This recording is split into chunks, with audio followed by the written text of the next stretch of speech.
Ang international airport ay puno ng karaniwang gulo. Mahabang pila ng mga pasahero na may mga maleta, mga anunsyo na umaalingaw sa itaas, at ang pagkukrus-kurus ng mga passport at boarding pass sa bawat counter. Sa gitna ng karamihan ng tao, tahimik na naglalakad si Manny Pacquiao, kasama ang kanyang asawa at mga anak. Para sa kanya, simple lang dapat na biyahe to, isa pang flight sa kanyang masikip na schedule. Nakasuot siya ng simpleng jeans, polo shirt at cap, kaya madali siyang nakihalo sa crowd. Habang papalapit sila sa immigration counter, kalmado pa rin ang dating ni Manny. Ngumiti siya ng magalang sa officer sa likod ng salamin, inabot ang kanyang passport at naghintay. Pero imbes na karaniwang pagbati, naningkit ang mata ng officer. Tiningnan niya ang passport, tapos si Manny, at napangisi siya.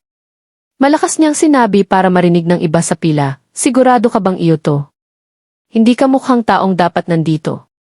Bahagya na ikiniling ni Manny ang ulo, medyo nagulat sa tono. Nagpalipat-lipat ng hindi komportable ang asawa niya sa tabi, at mas hinigpitan ng mga anak ang kanilang maliliit na backpack. Ang mga pasaherong nasa likod ay tumingin ng mausisa, nararamdaman ang tensyon sa hangin, pero sinusubukang manatiling magalang. Kalmadong sumagot si Manny, "Opo, ma'am. Iyon po ang passport ko. Naglalakbay po kami ng pamilya ko ngayon." Pero hindi pa rin nasiyahan ang officer. Binuksan niya ng marahas ang passport, parang maihinahanap na pwede niyang gamitin laban sa kanya. Tapos, hindi binaba ang boses, "Hindi ka mukhang senador. Hindi ka mukhang world traveler. Sa totoo lang, mukha kang taong sinusubukang sumisingit." Parang sampal ang mga salita sa hangin. Napakagat sa labi ang asawa ni Manny, pinipigilan ang sarili na sumagot. Ang mga anak ay yumuko, halatang nahihiya sa public humiliation. Pero nanatiling kalmado si Manny. Nakatingin ng diretso ang kanyang matatag na mata sa officer, hindi natitinag ang postura. "Legal po akong nandito. Paki-process na lang po ang documents ko," sabi niya ng pantay, ayaw hayaang madamay siya ng galit sa pang-aalipusta. Sumandal ang officer sa upuan, nakapamiwang na parang hinahamon siyang magreklamo. Nagsimulang kumalat ang katahimikan sa immigration hall. Naglabas na ng phones ang mga tao, nararamdaman na may mali. At ang mangyayari pagkatapos ay magpapanganga sa lahat ng saksi. Hindi makapaniwala ang lahat sa insultong binato sa Manny Pacquiao. Lumaki pa ang ngisi ng officer habang hawak ang passport ni Manny sa daliri, tinatapik-tapik ito sa counter na parang may oras pa siya sa mundo. Sa likod niya, lumalaki na ang pila ng mga pasahero, pero pinipigilan ng curiosity ang pagreklamo. Alam ng lahat na hindi to ordinaryong security check. Mas pangit pa ito. "Sabi mo nga," malakas na sabi ng officer. "Paano nagkaroon ng ganitong passport ang katulad mo? Hinira mo ba? Peking ba? Ang mga katulad mo hindi naman karaniwang nakakalakbay ng ganito kalaya." Parang kutsilyo ang mga salita. Nanlaki ang mata ng asawa ni Manny, nabuksan ang bibig na parabang mag-object, pero hinawakan ni Manny ng mahinahon ang kamay niya. Tahimik na senyales, "Manahimik ka." Lumapit pa ang mga anak sa nanay nila, halo-halo ang takot at pagkalito sa mukha. Tumayo ng mas tuwid si Manny. Matatag pa rin ang boses niya, walang galit, puro dignidad lang. "Ma'am, marami na po akong nilakbay. Pakicheck niyo na lang po ang system. Makikita niyo pong maayos lahat." Pero walang interes ang officer sa katotohanan. Parang lasing siya sa kapangyarihan, nasisiyahan sa pagpapahiya sa lalaking akala niya walang laban. "Huwag mo akong turuan kung paano gawin ang trabaho ko," sigaw niya, binagsak ang passport sa counter. "Sagutin mo ng maayos. Saan ka galing? Bakit ka nandito? At huwag kang magbigay ng malabong sagot. Hindi kita pinagkakatiwalaan." Sa oras na iyon, may mga bulungan na sa hall. Bulong ng isang middle-aged na lalaki, bakit ganun ang trato niya? Kasama lang naman niya pamilya niya. Tahimik na itinaas ng isang young woman ang phone at nagsimulang mag-record. Sumunod ang iba. Lumapit ang asawa ni Manny at bumulong sa Tagalog, "Tama na, Manny. Huwag mong gawing mas malala to." Mumiti siya ng mahinahon at tumango. Pero sa loob niya, may tahimik na bagyo na nag-uumpisa. Para kay Manny, hindi lang tungkol sa kanya to, nakaligtas siya sa kahirapan, nakaranas ng diskriminasyon, at nakipaglaban para sa respeto sa buong mundo. Ang mga insulto ng officer na to hindi lang sa kanya, kundi sa bawat traveler na minsan tinrato ng mas mababa dahil sa kulay ng balat, accent, o background. Lumapit pa ang officer, nanunuya na. Tingnan mo sarili mo. Simpleng damit, broken English. Akala mo ba karapat-dapat ang mga katulad mo na maglakad dito na parang iba? May mga halinghing mula sa pila. May nagsabi, racist yan. May isa pang bumulong, hindi pwede ang pananalita niya. Sobrang kapal na ng tensyon. Pero hindi pa rin itinaas ni Manny ang boses. Pinapanood siya ng mga anak ng malalaki ang mata, natututo sa pagpipigil ng tatay nila. Huminga siya ng dahan-dahan, pinapakalma ang sarili gamit ang disiplina na nagdala sa kanya sa maraming laban sa boxing ring. Karapat-dapat po akong tratuhin ng may respeto katulad ng iba rito, sabi ni Manny ng mahina pero matatag. Hindi niyo po ako kilala at okay lang iyon, pero humihingi po ako ng patas na trato. Tumawa ng mapang-uyam ang officer, umiling-iling. Respeto. Huwag mo akong patawanin. Dapat alam ng mga katulad mo ang lugar nila. Hindi kayo nababagay sa mga traveler na to, dapat magpasalamat ka na pinayagan kitang tumayo rito. Doon na lumabas ng todo ang mga phone. Naglipat ang mga pasahero para makita ng maayos, nagre-record ng bawat salita. Ang bulungan ay naging mahinang ugong, nag-uumpisang mag-init ang galit sa crowd. Pero tumayo ng matatag si Manny. Ayaw niyang makipag-insulto. Sa halip, inilagay niya ng mahinahon ang mga kamay sa counter, nakatitig sa mata ng officer. Walang takot, walang atras, puro tahimik na lakas. Naramdaman ng officer na nawawala ang kontrol niya, kaya lalong itinaas ang boses. Alam mo ba kung sino ang boss dito? Ako ang magdedesisyon kung sino ang papasok at hindi. At kung ayaw ko sa'yo, pwede kitang pigilan. Kumalat ang sama-samang hininga sa hall. Halatang abuse of power na. Hindi na immigration check to, puro kahihiyan na lang. Tumingin si Manny sa mga anak tapos bumalik sa officer. Ang authority ay hindi sandata, sabi niya ng kalmado. Responsibilidad yan. Huwag niyo pong abusuhin. Parang tumusok ang mga salita sa ingay. May mga pumalakpak ng mahina ang ilang pasahero, pero mabilis na tumigil, hindi sigurado kung hanggang saan to. Nagdilim ang mukha ng officer. Paano mo ako nilolokohin? Akala mo ba pwede kang mangaral sakin? Dapat tawagin ko na security at ipadetain ka. Lumutang ang kamay niya sa phone sa desk, pero mabigat ang sandali ng tensyon. Pinapanood ng crowd, nagre-record, lumalakas ang bulungan. Doon ba si Manny Pacquiao? Wait, siya nga yon. Ang senador, ang champion. Nagsimulang kumalat ang pagkakakilala sa hall, pero ang officer, bulag sa arrogance, hindi pa rin nakikita kung sino ang kanyang inaalipusta. Hindi binanggit ni Manny ang fame niya. Para sa kanya, hindi to tungkol sa status. Tungkol to sa mas malaki, respeto, equality, at dignidad para sa bawat tao na dumadaan sa mga pintuan ng airport na yon. At ang mangyayari pagkatapos ay magbabago ng lahat. Nakakita ka na ba ng taong inabuso ng authority? Comment sa baba kung saan mo to pinapanood. Halos tumigil na ang galaw ng pila sa immigration counter. Naguunat na ng liig ang mga traveler para makita ang nangyayari. Ang mga bulungan nila ay naging uni-isinakoro sa buong hall. May galit sa halatang pang-aalipusta, may disbelief lang ang iba. Lalong lumakas ang officer, parang lalong nagiging matapang. Lumapit siya, binaba ang boses para maging lason ang mga salita. Pakinggan mo. Akala mo ba na-impress ako sa pulit mong salita? Hindi.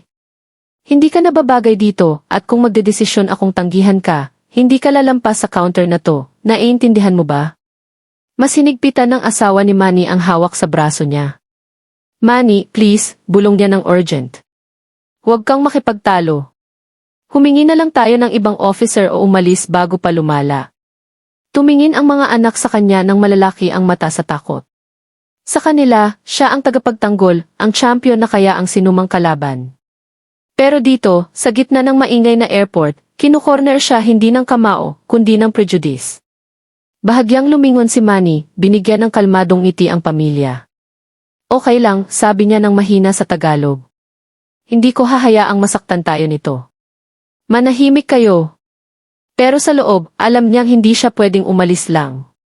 Kung yumuko siya ngayon, anong mensahe ang ipapadala niya, hindi lang sa mga anak, kundi sa bawat traveler na nanonood. Na pwede palang mang-insulto, manghiya, at mang-abuso ang authority ng walang kaparusahan. Hindi. Ang katahimikan niya ay magiging katahimikan nila at hindi yon matatanggap ni Manny. Binagsak ng officer ang passport at in-waving it ng mapang-uyam sa harap niya. Sabihin mo nga, naiintindihan mo ba talaga ang English? Baka bumalik ka na lang sa pinanggalingan mo bago ka mapahiya rito. Problema ang mga katulad mo sa airport. Laging suspicious. Laging gumagawa ng gulo. Sumakit ang mga salita, pero hindi dahil totoo. Hindi. Sumakit dahil ito ang naririnig ng milyon-milyong immigrant at traveler sa buhay nila. Mga salita ng pagtataboy, pagmamaliit, ng kapangyarihang ginagamit na sandata. Sa oras na yon, halos 12 ng pasahero ang nakaangat ang phone, nagre-record ng bawat segundo. Ang officer, masyadong abala sa arrogance, hindi napansin o hindi inalintana ang mga kamera. May nagsabi sa crowd, nakakadirito, wala naman siyang ginawa. May isa pang umiling, bumulong, paano niya masasabi yan sa harap ng pamilya niya? Huminga ng dahan-dahan si Manny, nangungulekta ng lakas. Matatag pa rin ang boses niya, pero mas matalim na ang firmness. Officer, sinagot ko na po ang mga tanong niyo. Nagrespeto po ako sa posisyon niyo, pero lumalampas na po kayo sa linya. Ako at ang pamilya ko ay mga traveler lang. Karapat-dapat po kaming tratuhin ng may dignidad, katulad ng lahat dito sa hall. Nag-init ang mukha ng officer, nasaktan ang pride sa hindi natitinag na composure ni Manny. Itinaas niya ang boses para marinig ng buong hall. Akala mo ba pwede mo akong utusan? Wala ka rito. Ito ang bansa ko, ang border ko. Wala kang karapatang mag-demand ng kahit ano. Inilagay ng asawa ni Manny ang mga kamay sa dibdib niya, bumulong ng frantic, please, Manny, tama na. Maghahanap na lang tayo ng ibang paraan. Hinila ng mga anak ang manggas niya, nanginginig ang maliit na boses. Papa, uwi na tayo, please. Inilagay niya ang kamay sa balikat ng bawat isa, bahagyang lumuhod para magkatinginan sila. Huwag kayong matakot, sabi niya ng mahinahon. Tumatayo tayo ng matatag kahit sinusubukan tayong pabagsakin ng iba. Ang mga salita, bagamat para sa mga anak, ay umabot sa buong hall, tumama sa puso ng mga nakarinig. Binagsak ng officer ang kamao sa counter. Sapat na! Kung hindi ka mag-cooperate, tatawagin ko ang security ngayon at ipapadetain kita. Naiintindihan mo ba iyon? Kayo at ang pamilya mo pwede pang ma-lock up. Gusto mo bang makita ng mga anak mo na hinahatak ka ng may handcuffs? Kumalat ang halinghing sa crowd. Hindi na bastos lang to, direktang banta na. Mas lumapit ang zoom ng phones. Humawak ng hininga ang buong hall. Pero hindi na tinag si Manny. Nakatayo na siya sa arena sa harap ng libo-libong sumisigaw na fans, nakaharap sa mas matatangkad na kalaban, nakaligtas sa mas malalaking laban kaysa dito. Pero mas mabigat ang moment na to dahil hindi ito tungkol sa panalo o talo. Tungkol ito sa prinsipyo. Officer, sabi niya, matatag pero steady ang tono. Pwede kayong magkaroon ng authority, pero wala kayong karapatang mang-insulto, mangbanta, o manghiya ng tao. Nanonood ang mga anak ko. Nanonood ang mga taong to. At ang nakikita nila ay hindi lakas. Abuse yan. Tumigas ang panga ng officer. Bahagyang nanginginig ang kamay niya, pero sinusubukang itago sa fake bravado. Magsisisi ka sa pagsasalita mo sakin, hising niya. Lagi nang nagsisisi ang mga katulad mo. Kumalat ang lamig sa hall. Humawak ng hininga ang pamilya ni Manny. Lumakas ang bulungan ng crowd, halos sumabog na ang tensyon. Alam ng lahat na malapit nang mag-break. At nangyari nga. Mula sa likod ng hall, malinaw at excited na boses, wait, hindi ba iyon si Manny Pacquiao? Naglingon ang mga ulo. Ang bulungan ay naging halinghing ng pagkakakilala. Lumakas ang buzz ng crowd. Itinutok na diretso sa kanya ang mga phone, hindi na lang sa officer.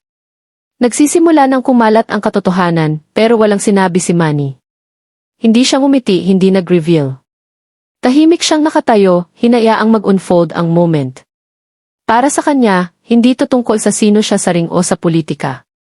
Tungkol to sa pagtayo laban sa injustice gamit ang dignidad bilang tanging sandigan. At nagsisimula pa lang ang kwento. Lumakas ang buzz sa immigration hall, parang ripple na naging alon. Una, isang lalaki lang ang sumigaw ng pangalan ni Manny, pero sumali na ang iba. Wait, si Pacquiao yon, di ba? No way. Siya nga, yon. Tingnan mo, si Manny Pacquiao, ang boxing champion. Nagsimulang maglipat ang mga tao sa pila, umaabot ng lieg para makita ng maayos. Isang grupo ng mga kabataan sa likod ay itinaas ng mas mataas ang phones, zooming in sa scene. Nag-o-overlap ang boses nila sa excitement. Yon ang senador mula sa Pilipinas. Hindi ako makapaniwala na nangyayari to rito. Nagdidilim ang mukha ng officer sa pagkalito. Tumingin-tingin siya, naririnig ang bulungan pero ayaw aminin. Hindi pinapayagan ng pride niya. Tinapik niya ng malakas ang passport sa counter at nanuya, "Huwag niyong pakinggan yan. Hindi siya iyong sinasabi niyo." Isa lang siyang traveler na nagpapanggap na importante. Pero mabilis na kumalat ang bulungan para baliwalain. Napatakip sa bibig ang isang babae sa pila. Oh my God, siya nga yon. Nakita ko ang huling laban niya sa TSI, world famous siya. Tumawa ang officer. World famous siya. Tingnan mo kung paano siya magdamit, nakatayo sa pila na parang lahat. Huwag kayong iu. Si Manny, nananatiling kalmado sa lahat, bahagyang umiling. Hindi siya nagsalita.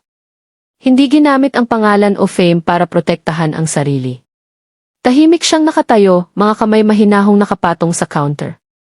Para sa kanya, hindi punto na patunayan na siya si Manny Pacquiao. Ang punto ay ipakita na walang sinuman, sikat man o hindi, ang dapat tratuhin ng ganito. Pero patuloy na kumalat ang pagkakakilala na parang apoy. Hinila ng isang bata ang manggas ng tatay niya, itinuro si Manny. Papa, yung boxer yon. Yung tumba ng tao sa ring. Tumango ang tatay, nakakuyom ang panga. At ngayon ganito ang trato sa kanya. Unbelievable. Nagre-record mula sa bawat angle ang mga phone. May live streaming na ang ilang pasahero, ikinukwento ang shocking scene. Guys, nasa airport ako ngayon. Hindi niyo makapaniwala. May immigration officer na nanlalait kay Manny Pacquiao. Si Manny Pacquiao mismo.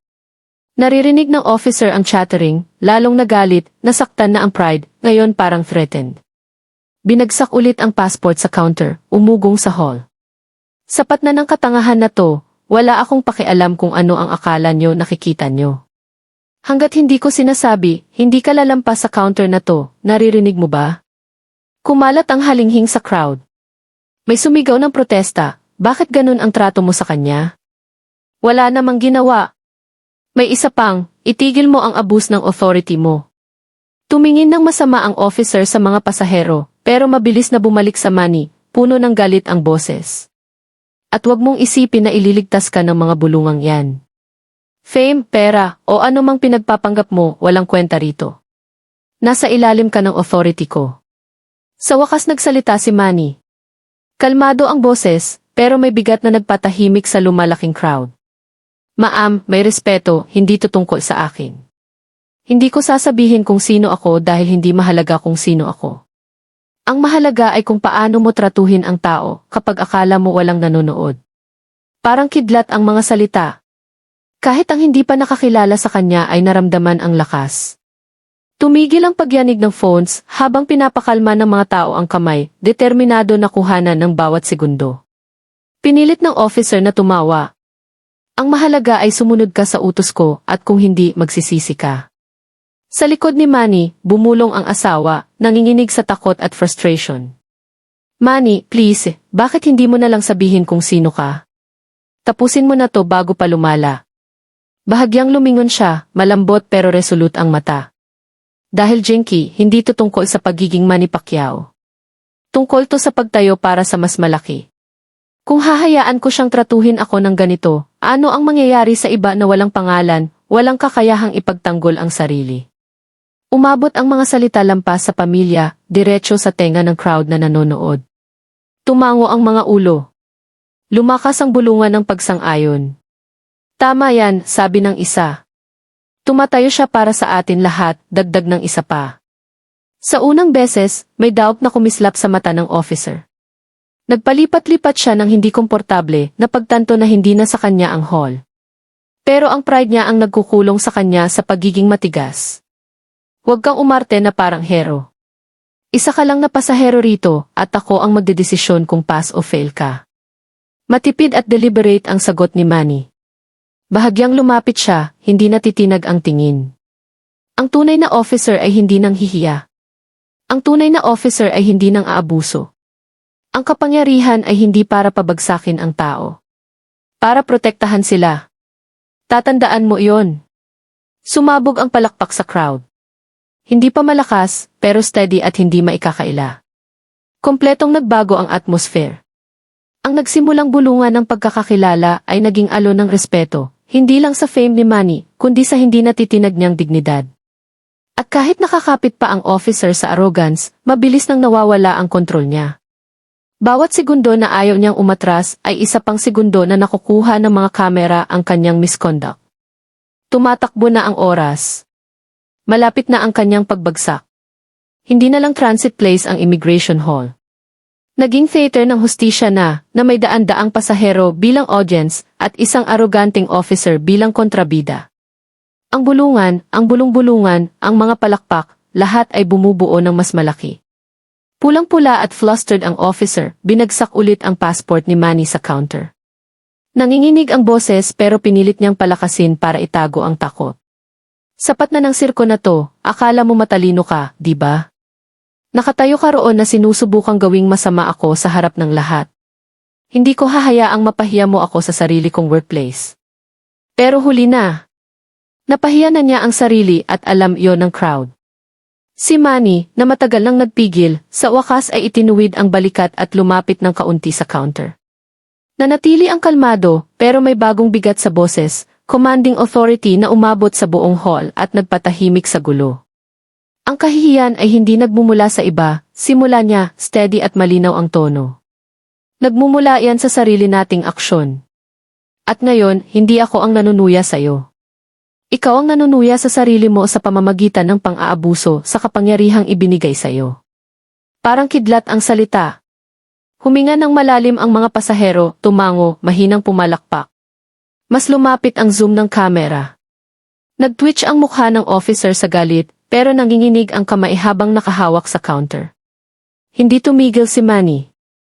Maliit na hakbang pasulong, matatag pero hindi agresibo ang tingin. Ang boses niya, kahit hindi malakas, puno ng lakas na pumuno sa bawat sulok ng kwarto. Nakikita mo ako at ang pamilya ko. Nakikita mo ang balat ko, ang accent ko, ang itsura ko. At nagdedesisyon ka na hindi ako nababagay dito, na mas mababa ako, na dapat pababaan ng tingin. Pero hayaan mo akong sabihin to, ang respeto ay hindi ibinibigay dahil sa itsura. Hindi dahil sa yaman o titulo.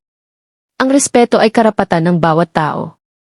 Sumabog ang palakpak sa crowd, mas malakas at matapang na. May sumigaw, tama yan. May pumalakpak, hindi na inalintana ang masamang tingin ng officer. Sumigaw ang officer, nabibiyak ang boses sa galit. Tumahimik kayo. Itigil niyong i-turn against ako ang mga tao. Wala kayong alam sa sinasabi niyo. Ako ang may authority dito. Nanatiling kalmado ang ekspresyon ni Manny, pero mas malalim ang hiwa ng mga salita. Ang authority ay hindi lisensya para sa kalupitan. Responsibilidad yan, sagradong tungkulin na maglingkod at magprotekta. At kapag ginamit mo iyan para mang-insulto, manghamak, mangdiskrimina, hindi ka na naglilingkod sa tao. Pinagtataksil mo na ang sinumpaan mong oath. Nabuksan ang bibig ng officer, pero walang lumabas na salita. Sumigaw ang pride niya na sumagot, pero nagtaksil ang boses. Ang crowd, naramdaman ang pagbabago ng kapangyarihan, nagsimulang bumulong ng mahina, respeto, respeto, respeto. Inilagay ni Manny ang kamay sa dibdib at nagsalita ng may tahimik na paniniwala. Hindi ko hinihingi na tratuhin mo ako ng iba. Hindi ko kailangan ng special treatment. Ang hinihingi ko lang ay ang nararapat sa bawat traveler, patas, dignidad, respeto. Dahil ngayon ako ang ininsulto mo. Pero bukas, pwede iyong walang boses, walang fame, walang kapangyarihan, at karapat-dapat din sila ng hustisya. Kumalat ang mga salita sa crowd na parang alon sa dalampasigan. May nagtaas ng kamao sa solidarity. May nagpunas ng luha, overwhelmed sa humility at lakas ng paninindigan niya. Binagsak ng officer ang kamay, desperadong sinusubukang mabawi ang kontrol. Sapat na ng katangahan na to, kung hindi ka titigil magsalita, ako ay Natigilan siya, napagtanto na wala ng tunay na banta na hindi lalong magpapakita ng abus niya. Bahagyang lumapit si Manny, bumaba ang boses pero matatag. Ang klaseng tono na may authority nang hindi sumisigaw. Pwede mo akong i-detain. Pwede mo akong sigawan. Pwede mo akong insultuhin sa harap ng asawa ko, mga anak ko, mga estranghero na to, pero hindi mo maagaw ang dignidad ko. At hindi mo mapipigilan ang katotohanan. Dahil nakita na ng lahat dito ng kani-kanilang mata. Sumabog ang hall sa palakpak at sigawan. Ang dating bulungan ay naging kulog ng suporta. Pumalakpak, sumipol, at sumigaw ng encouragement ang mga traveler. Manatag! Nasa likod ka namin. Respeto! Nag-crimson ang mukha ng officer. Mabilis ang paghinga, pataas-baba ang dibdib sa panik. Napagtanto niyang wala na siyang kapit sa sitwasyon. Walang sigaw o banta na makakapag-alis ng sinabi o ng dose-dose ng kamera na nakakuhanan lahat. Sa unang beses, mukhang maliit siya sa likod ng counter, natabunan ng tahimik na lakas ng lalaking nakatayo sa harap niya. Hindi ngumiti si Manny, hindi nagmalaki. Binabalang ulit ang boses at tinapos, isang araw, maiintindihan mo na ang tunay na kapangyarihan ay hindi sinusukat sa kung gaano karaming tao ang nakokontrol mo, kundi sa kung gaano karaming tao ang respeto mo.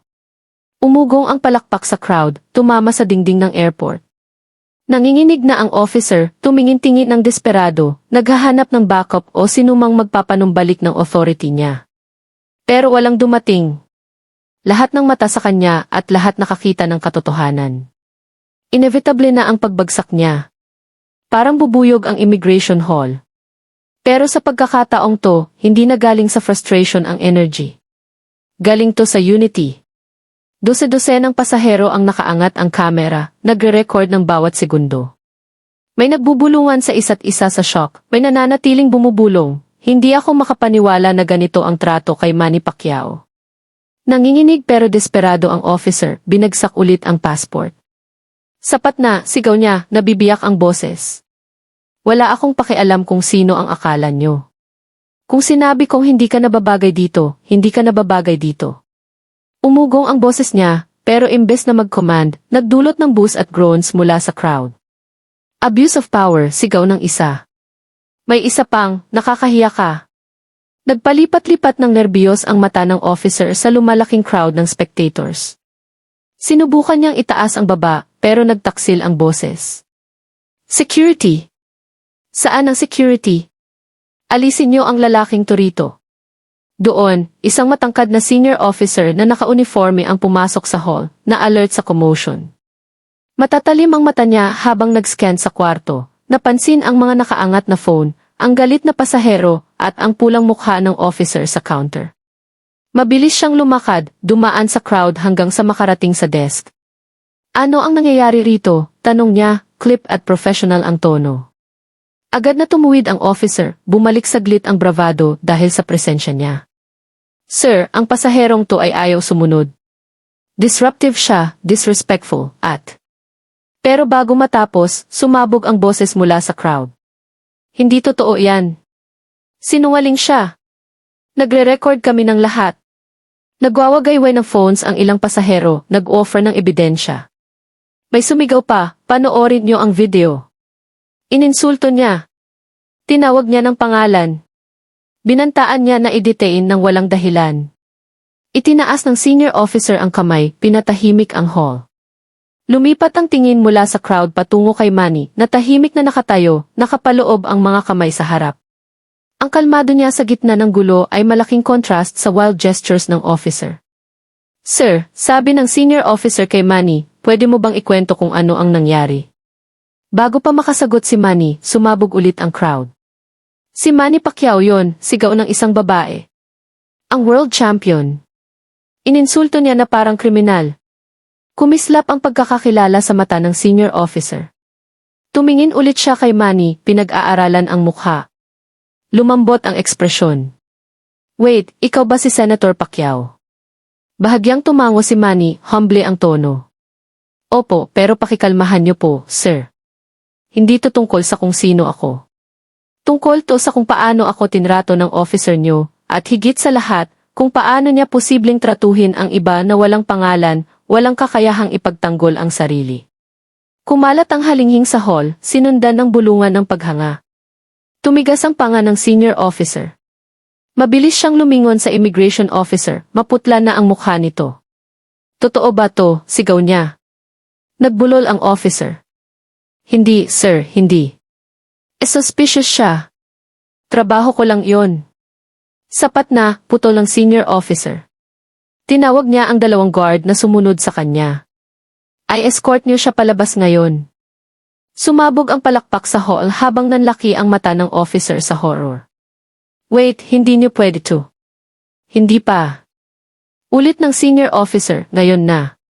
Lumapit ang guard, hinawakan ng mahigpit ang braso niya. Nag-struggle siya, matinis at paniki ang boses. Hindi patas to. Wala akong ginawang mali. Siya ang nag-provoke sa akin. Pero nalunod ang protesta niya sa sigawan ng crowd. Pumalakpak, sumipol, at nag-chant, hustisya, hustisya, hustisya. Nahatak palabas ang officer, unti-unting nawawala ang galit na sigaw niya sa distansya. Naging mas magaan, mas malaya ang hall, parang natanggal na ang maitim na ulap. Lumapit ang senior officer kay Manny, puno ng respeto ang boses. Senator Pacquiao, lubos po akong humihingi ng paumanhin sa nangyari. Hindi katanggap-tanggap ang pag-ugali na iyan at hindi ito kumakatawan sa departamento namin. Nangako po ako na susuriin siya ng buo at mapaparusahan ng tama. Maliit na tumango si Manny, kalmado ang mukha. Salamat po, sir. Hindi po ako humihingi ng special treatment. Ang hiling ko lang ay walang traveler, sikat man o hindi, ang tratuhin ng ganito katulad ng ginawa sa amin ngayon. Naging isa pang round ng palakpak mula sa crowd ang mga salita niya. Mumingiti na ang maraming pasahero, may nagpupunas ng luha habang nagre-record pa rin sa phones. Halata na hindi mananatili sa loob ng airport walls ang moment na to, lalabas ito ng malayo. Itinuro ng senior officer ang isa pang desk. Pakikalmahan niyo po, Senator, ako na po mismo ang magpo-process ng documents niyo. Kayo at ang pamilya niyo ay makakaalis na agad. Kinulot ni Manny ang passport, tumingin sa asawa at mga anak, tapos lumingon sa mga pasaherong sumuporta sa kanya. Binigyan niya sila ng humble na tango, parang pasasalamat. Sumabog ulit ang palakpak at sigawan habang nagpapatuloy sila pasulong kasama ang pamilya. Pero kahit habang naglalakad palayo, hindi tungkol sa relief o tagumpay ang iniisip ni Manny.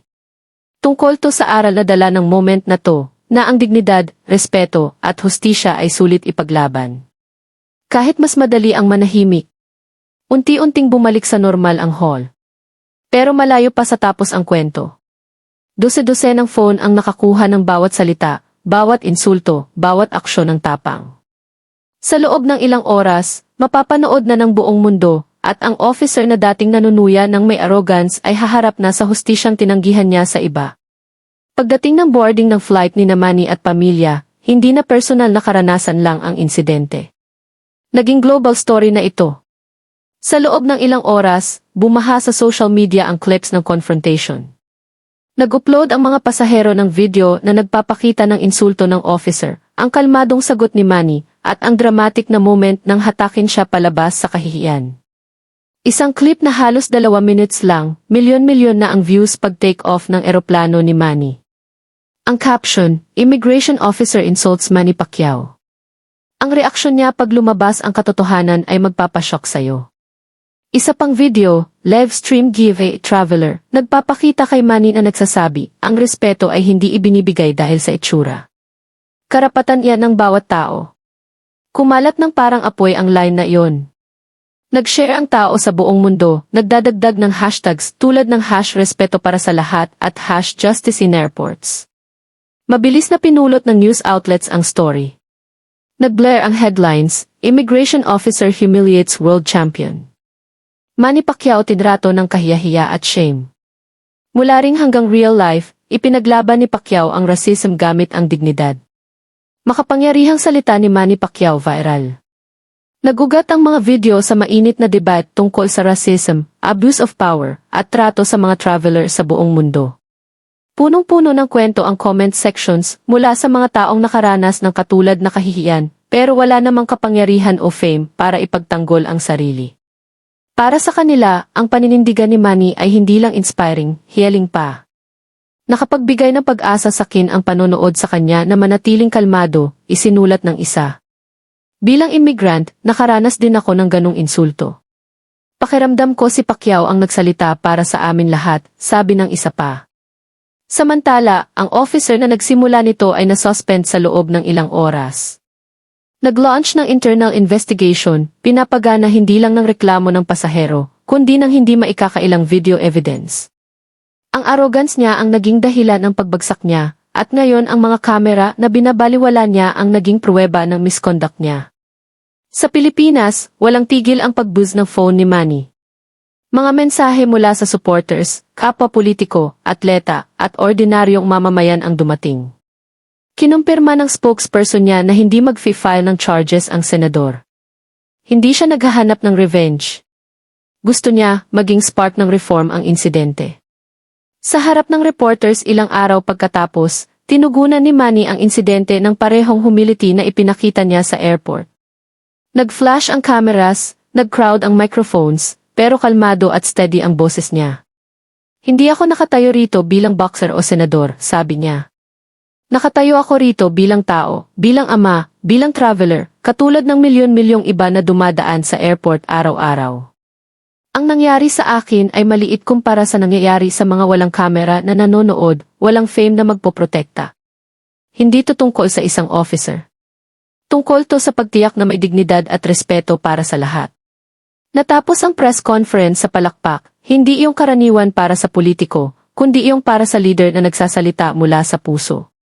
Sa buong mundo, resonate ang mensahe ni Pacquiao. Nag-issue ng statements ang Immigration Department sa ilang bansa, nagpapaalala sa officers tungkol sa anti-discrimination policies. Ginamit ng human rights advocates ang insidente bilang pruweba kung bakit kailangan ng urgent reforms. At patuloy na nag-share ang ordinaryong tao ng mga salita niya. Puno ng clips ang social media feeds niya na nagsasabi, ang authority ay hindi sandata. Responsibilidad yan. Lalo na ang line na iyon ang paulit-ulit sa captions at quotes, kahit ipininta sa protest signs sa rallies. Para sa mga anak ni Manny, mas personal ang aral. Sa katahimikan ng bahay, tinanong ng anak niya, Papa, hindi ka ba natakot? Ngumiti ng mahinahon si Manny at inilagay ang kamay sa balikat ng anak. Siyempre, pero ang tapang ay hindi kawala ng takot. Ito ay pagpili na tumayo kahit mas madaling umupo.